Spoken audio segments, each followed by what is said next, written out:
Hey, sports fans, Larry Eater. This is the epilogue for Athletics Chat 38. You know the drill. Stuart Weir is in lovely Oxford, England, intellectual capital of the world. And I'm Larry Eater. I'm in Fort Atkinson, Wisconsin, the cheese capital of the world. Okay? That's how it works. First of all, congratulations to Mick Byrne, Coach Mick Byrne, and his UW men's Badgers cross country team that won their 10th in the last 13 years Big Ten cross country title this weekend. They did it in the last kilometer of the race where they got fourth and fourth and fifth.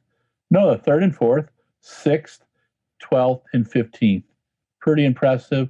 Mick Byrne is one of the finest coaches in the U.S. He's been at lovely University of Wisconsin for 13 years, and nice to see A.D. Alvarez picked him, and picking some pretty good coaches.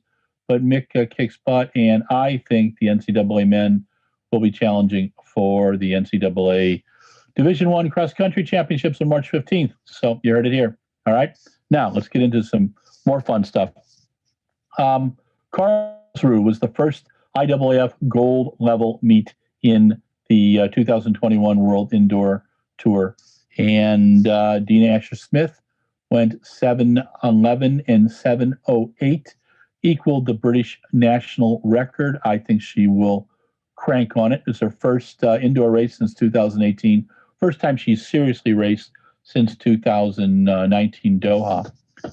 We also had Elliot Giles did a brilliant 145-800. For a bit, it looked like he had the world record in 139.20. He cracked up about it, but it was not the world record. It was not to be, but good performance. Beatrice Chepkoech, she won a tightly contested women's 3,000 meters from Melissa Courtney and an 8:41. On the men's side, our friend Bethwell Bergen, 7:34.12, a world leader. In fact, in Karlsruhe, 9 of the 12 events had world leaders. So pretty darn impressive, you know. Nice 200-meter bank track. I think there were 199 fans in there per German COVID regulations. When I was there in 2019, there was about 4,500 people. So that was Friday. Then we get to Sunday in the Easthoff Dusseldorf meet. So Easthoff now has indoors Dusseldorf and Berlin and an outdoor Berlin meet. They did it without a track, so there were 60 meters straight away. There was a long jump. There was a pole vault. It's modeled after the meets that Daniel Westphal tried to get going about 5 years ago in Malmo, Sweden, where he did a small track inside the hockey stadium. Sat about 2,500 people. Had a long jump, had a pole vault, had I believe, shot put, and a 60-meter hurdles and a 60-meter flat race. What rocked in Dusseldorf was Dean Asher-Smith, 7:12. She won again. She's 2 for 2 in her indoor season, and she was smiling from ear to ear. Mondo Duplantis opens the season at 6:01 with the world leader. Pretty impressive. And a couple hours later, Renaud Villeneuve goes 6:02 to take the world lead. Both made attempts at the world record. Mondo went for 6:19 and apologized afterwards. And Renaud went for 6:20 and didn't make it either. So both fantastic meets. But where we're going to put most of our praise is on American Track League Meet 2. Last weekend on the 24th was American Track League Meet 1. It's the dream of Paul Doyle, who has mortgaged his house and belongings and done everything but work at Chippendales to fund these things. He didn't have sponsors for the first meet, so he had to do the best he could. He brought in Lewis Johnson, who did announcing, but with very little help. He had Sandy Morris. There was very few people with experienced technical or data management skills in the meet. So there were some glitches, but the performances won out. It was Ryan Krauser's world record, 22.82 in the shot put, breaking Randy Bourne's record from January 20th, 1989 of 22.66. And Ryan went over that again legally at 22.70 on his third throw. He had two fouls that were pretty darn close. But Ryan told me later that his best executed throw was his shortest, is 21, I think, 06. And he followed through in it. So that's what this guy is about. When he puts his stuff together, Ryan Krauser, I think he's going to go over 23 meters this season. And in an interview last Saturday, he said the same thing to me. So then Grant Holloway, a.k.a. the Flamingo, opens up in the 60-meter hurdles in the heats in 7:38 last weekend, comes back equaling the American record he set in March 2019 of 7:35.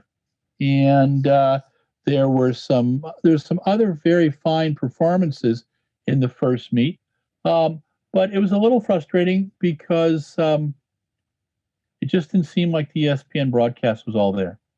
Well, midweek this week, USATF put an announcement up on their social media that USATF would be putting money into and support into the final 3 American Track League meets. And what a difference a week makes. The TV show, spectacular. Again, spectacular. Paul Swangard opened it up. Great introduction. Otto Bolden, pithy commentary. And Lewis Johnson. Some prepared pieces that they brought in, but also on-site interviews, too.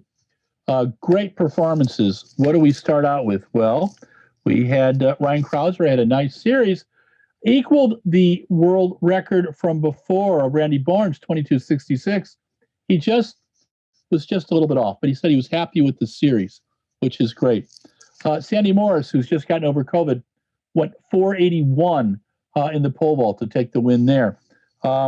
Shawnee Miller-Weibo, who has not been indoors in a long, long time, she went 22.40, one of the top 10 200-meter times ever indoors. I think she can run 22.2 indoors if we can convince her to compete another time. Hey, Coach Brauman, let's see what happens there. Then you had, to end the meet, a couple of spectacular things. Before the end of the meet, Ben Blankenship, one of America's top milers and middle distance runners, put his money where his mouth was and sponsored the Ben Blankenship Mile, which was women's mile. It was won by Heather McLean, 4:27.54, a world leader. And Ben did a little video, didn't pat himself on the back. He just said, let's support the sport. Ben, you're awesome. The final event of the day was Bryce Hoppel, 800 meters. He had Clayton Murphy in there. He had Craig Engels. He had Eric Sawinski. Eric gave him battle, but you know what? Bryce Hoppel dominated that race. 1:44.36, world leader, indoor PB. And he said afterwards he wants a shot at Donovan Brazier. Donovan was supposed to be racing that on Sunday, but Donovan and Raven Rogers, both coached by Coach Pete Julian, had been around an athlete that weekend who tested positive for COVID. Neither Raven nor Donovan have tested positive. However, precautions suggest that they didn't compete, so they just had to watch stuff. So we'll have to see how Donovan and Bryce Hoppel can get together in the future. But fantastic TV, exciting, enthralling. The ESPN crowd was there. I think this is the work of Adam Schmenk, the producer from USA Track and Field, who's been putting together a resume of fantastic athletics TV coverage. And with Swangard, with Bolden, and with Lewis Johnson, they rocked and rolled. It is a show that should go down and be used as a model on how to do indoor track and field on TV. That's how good they did it. And I love being able to talk about things like that. So this is the Epilogue Athletics Chat number 38. This is Larry Eder thanking Stuart Weir, thanking Mike Deering for producing everything and putting up with me and the changing light. And if you like RunBlogRun, Twitter, Facebook, Instagram, like us. If you love us, subscribe on the YouTube. We have 369 videos from last year, 2,500 videos and audios since 2010. There's something there that you will like. We'll throw some archive stuff up. We have some new things coming up too. So stay tuned. Talk to you soon. Bye now.